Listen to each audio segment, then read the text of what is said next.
Episode ng ating vlogs, Badong Aratiles po. Pag-uusapan natin ngayon, ito po. Ayusin ko muna to. Pag-uusapan natin ngayon, ito pong si Speaker Martin Romualdez, hindi po pipigilan kung mayroon pong file ng impeachment laban po kay BP Sara Duterte. Grabe, no?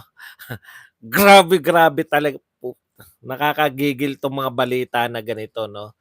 Pag-usapan din po natin, ito po, 14 days po na si Tatay Digong, yung gikan sa masa, ay suspended at pati po yung kaila Ka Eric na ano na nga yung programa ni Ka Eric tsaka ni Dr. Lorraine Badoy. Ang tanong ko lang, meron po bang ano talaga na sa bansa? Meron na po ba sa bansa natin na yung dating Pangulo ng Pilipinas ay pinagbabawalan ng magpahayag, no? Censorship. Ang alam ko sa inyo, MTRCB, hindi po kayo dapat nagse-censor. Wala po kayong kapangyarihan na mag-censor, no? Ang sa inyo, dapat tinitignan nyo kung ito ba, di ba, naglalagay lang kayo, patnubay ng magulang, ganun lang, di ba? Tapos, ilalagay nyo lang na may mga hindi bagay sa bata. Di po ba ganun lang yung MTRCB?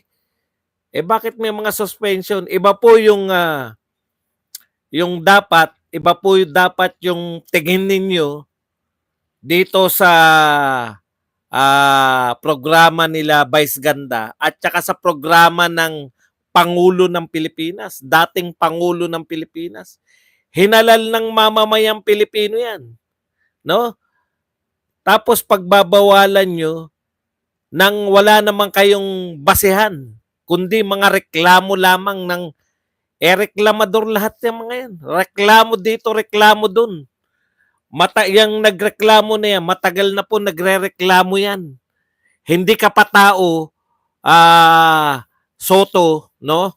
Ikaw, anak ni Tito Soto, hindi ka pa tao, nagrereklamo na yung mga tao na yan.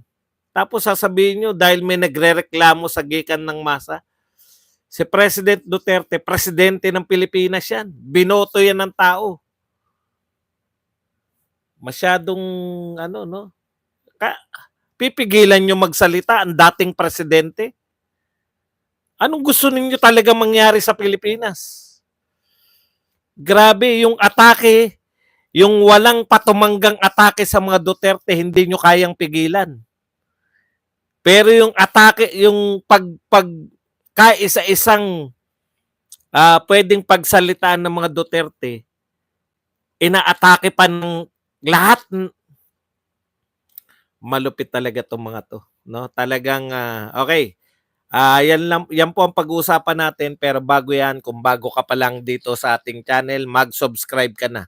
Dahil ito lang ang tayong channel na may kinikilingan, may pinapanigan. Una sa balita, huli sa impormasyon, kaya ano pang hinihintay nyo? Pindot na. Okay, ito, ano na po to, no? Sa isang banda, pinagmamalaki ng mga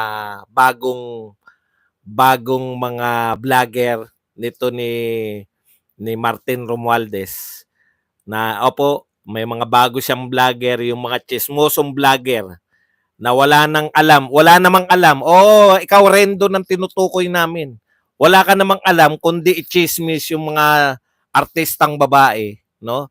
Papasok ka rito. Papasok ka rito sa mundo ng politika. Dapat marami kang baon. Kung ang baon mo lang ay motivational rice, mag-ulam ka. Dahil hindi uubre motivational rice mo dito. Mauubusan ng hangin yung utak mo. Kaperasito na lang yung mga utak nyo. Hindi ko kilala yung iba eh. Kung sino yung gansa-gansa na yan at kung sino pa yung mga kung sino man ang gusto nyong maging vlogger. No? Yan po, pagpapakita po yan na kayong mga vlogger na naiwan dyan, no? Tagapagtanggol ng speaker, maliit na po tingin sa inyo. Hindi nyo naman kayang patasin. Di po ba? Nung umatake kayo kay Sara Duterte, number 3 pa yung amo nyo. Number 1 si Sara, number 2 si PBBM, number 3 si Martin Romualdez. Matapos yung atakehin ng walang humpay ang mga Duterte, ay number 5 na ngayon. Pati po si Gesmundo na hindi kilala ng mga tao, naungusan na yung si Martin. Ganyan po epekto. Ngayon, eto, nagdala na naman kayo ng mga chismoso. Chismoso, vloggers ang dinala sa politika. Tinignan ko yung mga pinopost niyan eh. Merong laban kay Andre Brillantes. Meron laban dun sa magandang si Rosmar. Biruin mo yun, si Rosmar kumita ng wala namang problema, pinoproblema niya. Ayan po, yan po yung kakayahan niya. Yung mga taong binabanatan si Michael B. Dahil laos na raw si Michael B. Imagine niyo, yan ang uri ng vlogger na magtatanggol kay Martin ngayon. Mga chismis ang alam. Ang alam ko nga, siya papalit kay Nanay Christy Fermin pag nagretiro na eh. Ikaw ang papalit. Yan ang magtatanggol sa inyo. Speaker, tignan nyo tama na raw politika. Sawa na raw ang mga tao sa politika. Tignan nyo mga pronouncement ng speaker ninyo ngayon. Bait-baitan lahat ng vlogger. Kita nyo na, sinabi, suportahan si BP Sara. Suportahan si BP Sara? Anong pronouncement niyo sa DCRH? Tinanong po ng 2x2.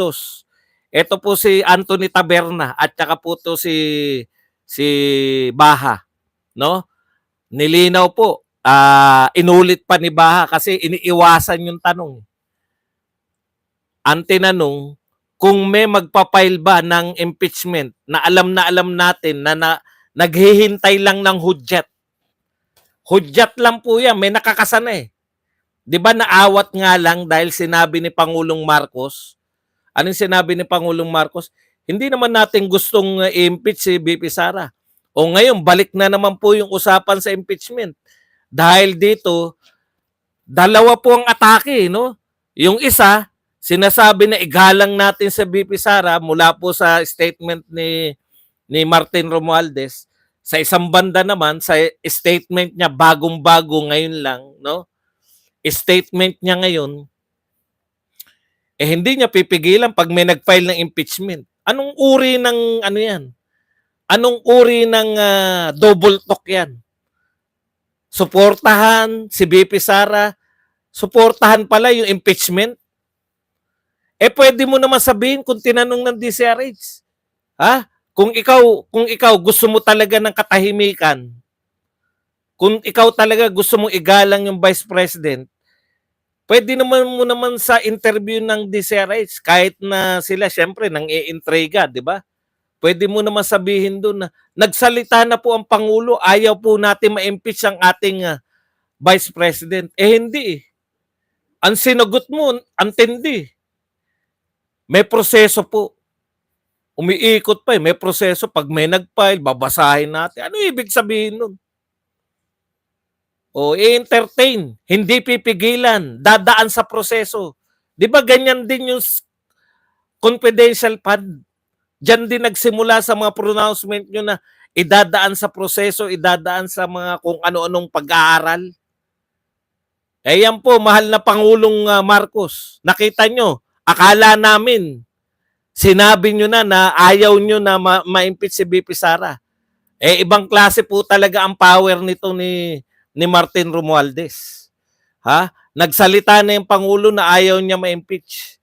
Ngayon, pwedeng ma-impeach. Tandaan po ninyo, yung nirereklamo po kay BP Sara, ayaw na lang namin buksan dahil sinara na nga ng Pangulo. Ang nagbigay po niya, nanghingi lang po si BP Sara. Ang nagbigay po niya yung Pangulo ng Pilipinas. Tapos ngayon, entertain now, hindi naman ganun ang pagkakasabi, pero hindi nila pipigilan dahil ipoproseso, pag-aaralan, pag may nag-file. Baka yan lang yung hinihintay ng Makabayan Black para mag-file sila. Eh, alam niyo naman may alyansa na sila eh. Yan ang bagong unit team. Napakahirap. Lahat na hindi mo na maintindihan kung ano ang magsasalita tapos iba sasabihin, tanungin niyo yung Pangulo uli. Iba na po yan. Hindi na po definite yan. Hindi na po yan sigurado siya na dapat hindi impeach si Sara Duterte. Yung mga salitang ganyan, naghihintay lang po yung makabayan. Tinitiyak ko sa inyo, pagtungtong ng January, pagkatapos po ng Pasko, yan na po ang yan na po ang isasalang na mga yan. Impeachment na agad. Eh meron ng ano eh, pag-aaralan eh. Ipoproseso. Eh ibig sabihin, hindi, kung talagang ayaw mo ma-impeach, Speaker Martin, katulad na sinasabi mo na, alam nyo, napakaganda. Tapos ang ganda na sinasabi ng ano, ito source ko baka sabihin nyo na naman, invento lang yan si Badong. DCRH ngayong araw, si Dos por Dos, kay Anthony Taberna at saka kay Baha. O, dyan galing yan. Sinagot niya na siyempre tatanggapin nila pag may nag-file ng impeachment, pag-aaralan nila, may proseso sa House of Representatives. Samantalang pwede mo sagutin yan na makikiusap ako sa aking mga kasamahan sa House of Representatives na wag na ituloy kasi ang Pangulo ng Pilipinas ay nagsabi na ayaw niya ma-impeach. Ganun lang kasimple, tapos na kagad yun. Hindi. Ipoproseso, kukunin. No? Ayan po. Mula po sa bibig niya yan. In-interview ngayong araw. O ano pa isa? Priority nila ang Chacha. Wala pa pong isang taon, sinabi ni PBBM, hindi natin priority ang Chacha. Ngayon po, sinabi rin dyan sa same interview, DCRH, priority ni Speaker sa House ngayon, priority nila yung charter change. Hindi mo po maintindihan kung anong direksyon, no? Yan po, ganyan po ang ating gobyerno. Bait-baitan, tinalakay lang natin eh. Kita nyo, nagmamabait lahat ng ano. Bakit nyo binabanatan? Inapi ka? Nasundot daw. Tingin ng mga vlogger, inapi. Grabe, nakakainit po ng... Pwede nyo naman sabihin para hindi na magka-ideya yung mga makabayan black eh. No? Pwede namang sabihin, no? Na ayon sa Pangulo, ayaw ma-impeach si BP Sara. Pakikiusapan ko na lang yung aming mga congressman. Hindi eh. Okay. Ito pong charter change na to, no? Ipinagpipilitan nila. Yung tinanong nga siya, peking-peke talaga eh. Tinanong rin siya kasi nga sila Taberna, alam niyo naman, siyempre, ganun sila magtanong. Anong masasabi mo na sinabi na ni Senator Amy na yung gusto lang mag-prime minister? Sa tingin mo ba, ikaw ba yung pinariringgan nun? O ano sagot niya? Okay naman kami ni Amy. Tsaka isang ano lang naman siya eh. She is entitled in her opinion. Tsaka isang boto lang naman siya. Kita nyo? Ganun niya po tignan yung kaya. Nagkikita naman daw sila, etc. etc. Ibang klase talaga to. Sabi ko, ibang uri ng nilalang to. Imbis na payapain nyo, tandaan nyo yung mga PMAers. No? Hindi pa sila tapos. Ano yung sabi nila sa statement? Bagamat nakalaya na si Eric Badoy at saka si Eric at saka si Badoy, kung yung mga tinututulan na iba pa nakasama ron nagpapatuloy. Ito po sa tingin ko continuation to. Wala namang mabigat na ginawa si BP Sara para i-entertain mo pa. Hindi mo na kagad ikat, di po ba? Pwede naman yun. Sabihin mo kagad, ayaw namin yan. Nagsalita na si Pangulong Marcos. Ayaw namin yan.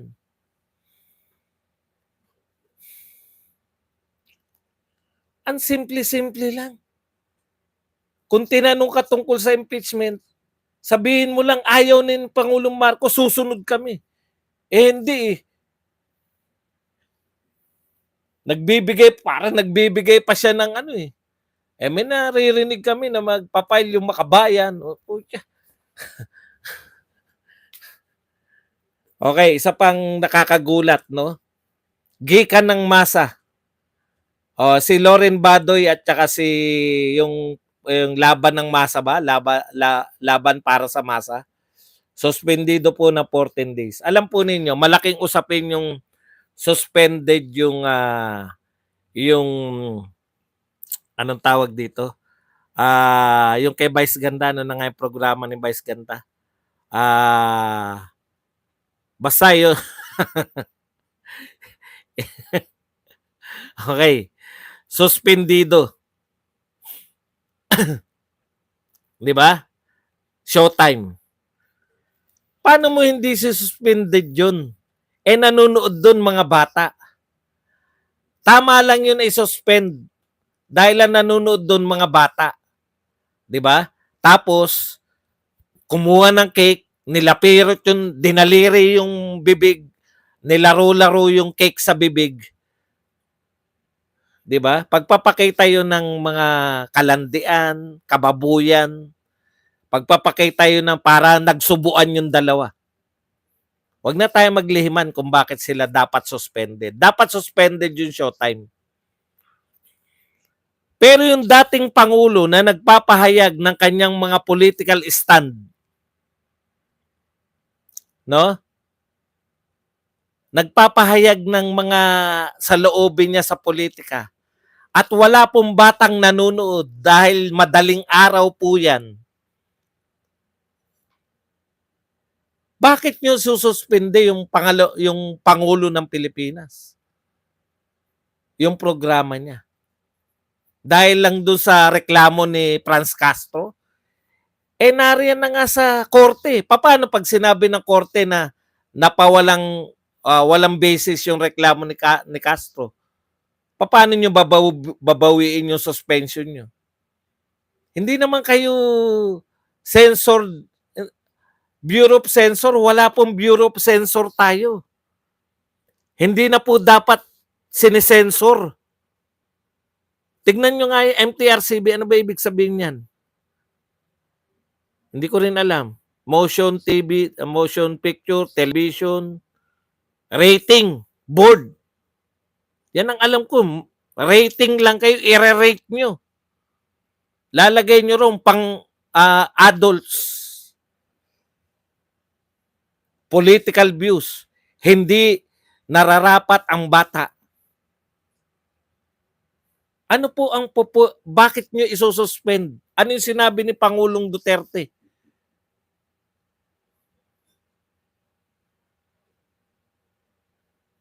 Nakikita na naman yan.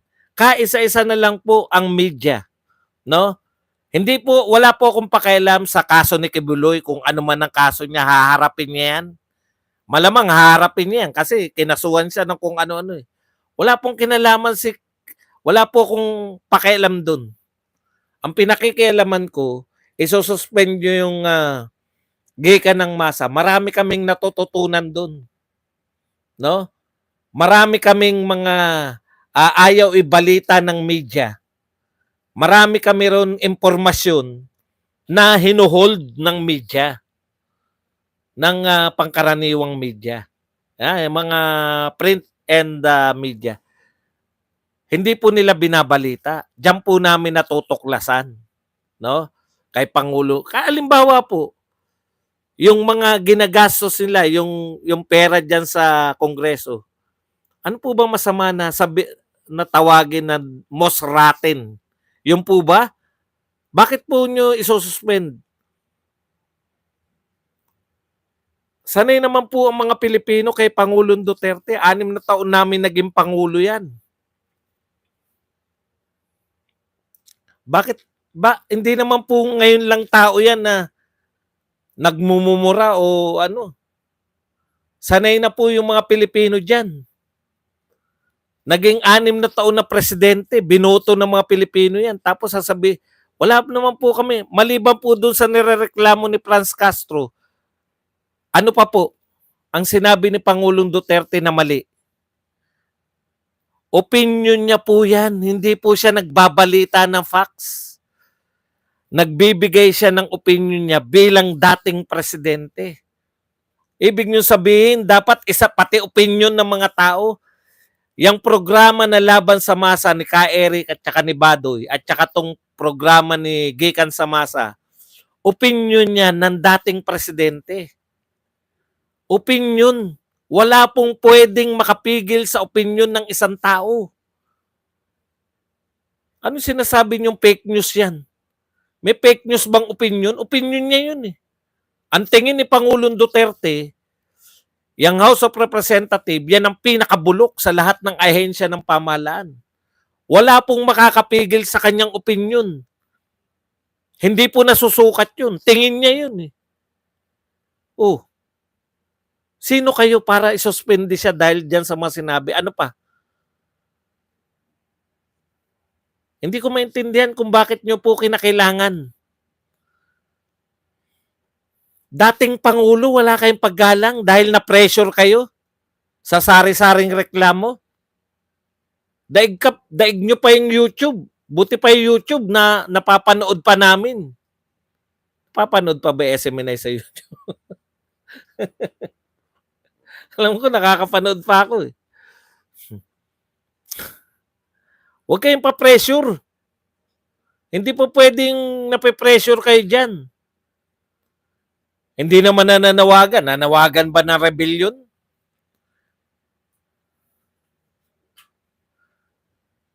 Eh yung mga interview kala yung mga nag-i-interview kala Franz Castro, kala Manuel na bumabanat sa dating Pangulo at sa Vice President, suspendihin nyo rin yung mga estasyon nila. Kasi panira rin sa mga Duterte. O bakit isa lang? Pag naninira sa House of Representatives si Pangulong Duterte, sususpendihin nyo? Paano yung mga nanira kay Pangulong Duterte at kay BP Sara? Lahat ng nag-interview kay Castro, ano ba ang bukang bibig ni Castro?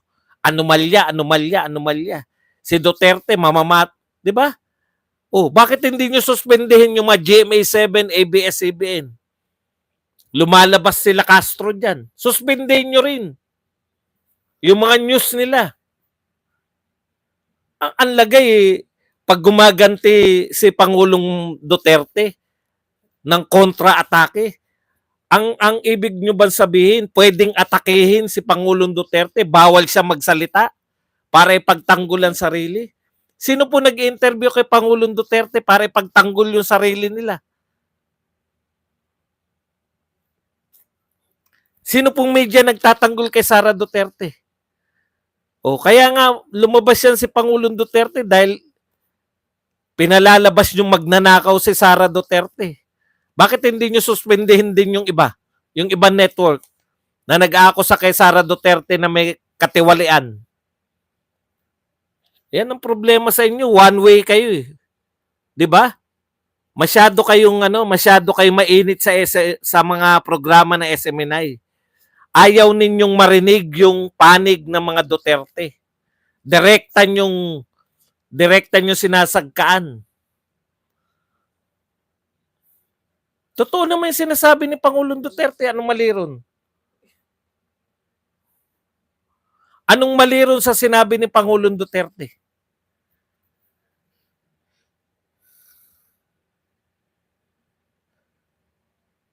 Sinong media pa yung nagbibigay ng oras para ipagtanggol ng mga Duterte yung sarili nila? One way lang? Gusto nyo atakehin lang lahat yung mga Duterte tapos pag gumaganti ng kontra-atake ang mga Duterte, sususpendihin nyo? O yung Gikan sa masa ay yung programa nila Celis tsaka ni Badoy. Atake yan sa mga Makabayan Black. Yung Makabayan Black, only pwedeng umatake sa mga Duterte pwedeng atakihin yung SMNI, pwedeng atakihin si Badoy at si Celis, pero hindi sila pwedeng umatake sa mga Makabayan Black. Napaka-unfair naman ng MTRCB na yan. Huwag ninyong itulad si Vice Ganda kay Pangulong Duterte. Dahil si Vice Ganda hindi mananalong kahit senador yan.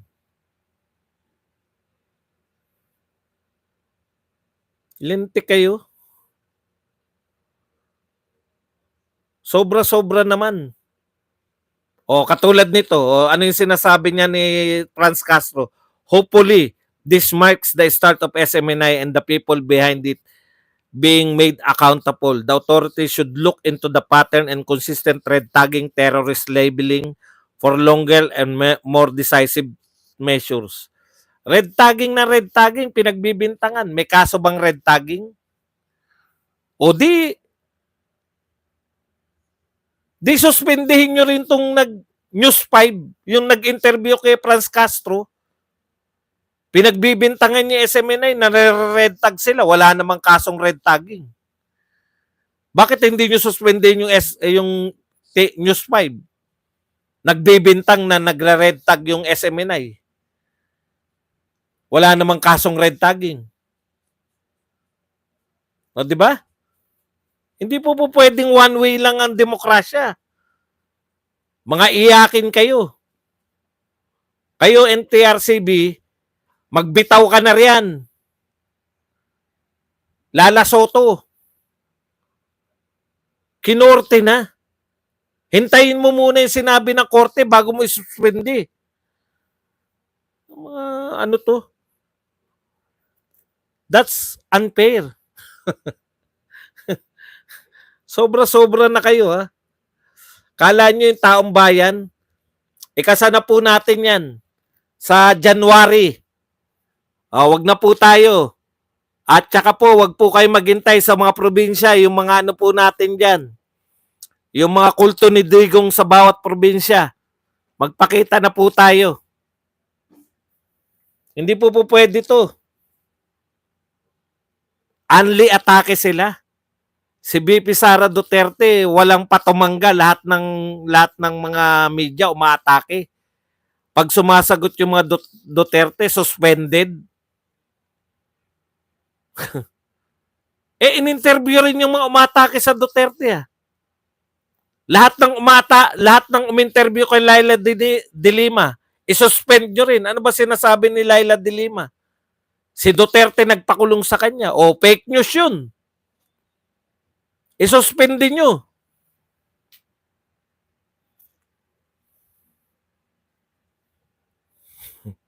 Si Renato.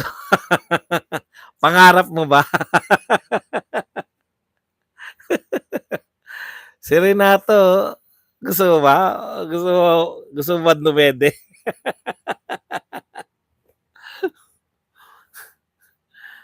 Ang dami pong nag-i-interview kay Antonio Trillanes. Yung nagsabi ng Lord of all drug lords si Pangulong Duterte. Suspindihin nyo rin, di ba? Sino po yung mga media na nagsabi na si Pangulong Duterte Lord of all drug lords? O lahat na nag-interview kay Laila de Lima at kay Trillanes. Suspindihin nyo rin. Tama ba yun? Drug lord ba si Pangulong Duterte? Pag mga ganyan, pwede. Anomalya. Yung nagsasabing anomalya yung confidential fund, suspendehin nyo rin. Yung nag-interview ng mga broadcast, suspendehin nyo rin. Para fair. Pag inaatake yung mga Duterte, sinasabihan ng drug lords, walang fake news. Kailan pa naging drug lord si Pangulong Duterte? Hindi nyo ipe-fake news yun? Walang suspension kahit fake news yun? Kailan pa may anomalya yung confidential fund? O lahat na nag-interview na may anomalya, suspendehin nyo rin. Pwede ba yun na one way lang? Lahat sinasabi, may anomalya nung gaganti yung mga Duterte. doon sa SMNI. Sasabihin nyo, suspended.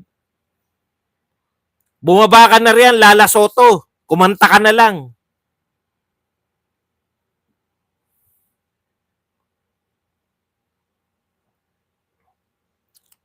Wala. Hindi ko kilala yung Teroy na yan. Huwag nyo kong isama dyan. Bakit ako makikisama sa kanila? Okay lang yan. Hindi ako sanay makisama kung kanino. Pag may nanawagan na may gusto kong puntahan, pupuntahan ko lang. Huwag nyo sabihin niya na sa kanila ako makikisama. Hindi ko kilala yung Teroy na yan. Ba't ako hindi isasama? Ba't gusto ko ba sumama sa mga hindi po? Matagal na po akong Duterte. Yan lang po ang ating topic. Pwede na po tayo magkomento. Pwede na po kayo magtanong. Ha? Hindi po pwedeng one way po ang demokrasya. Hindi po pwedeng one way ang kalayaan. Ang press freedom, hindi po pwedeng one way.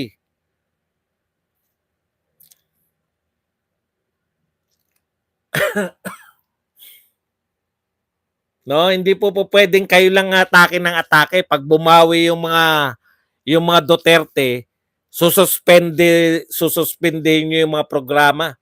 Suspendin niyo rin lahat ng bumabanat sa mga Duterte para fair. O kung hindi niyo pwedeng suspendin, bakit niyo sususpendin yung one way lang?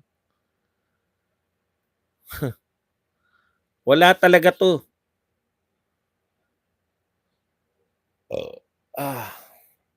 Okay. Yan lang po ang ating topic. Pwede na po kayo magtanong, at higit sa lahat magpakape. Maingay ka.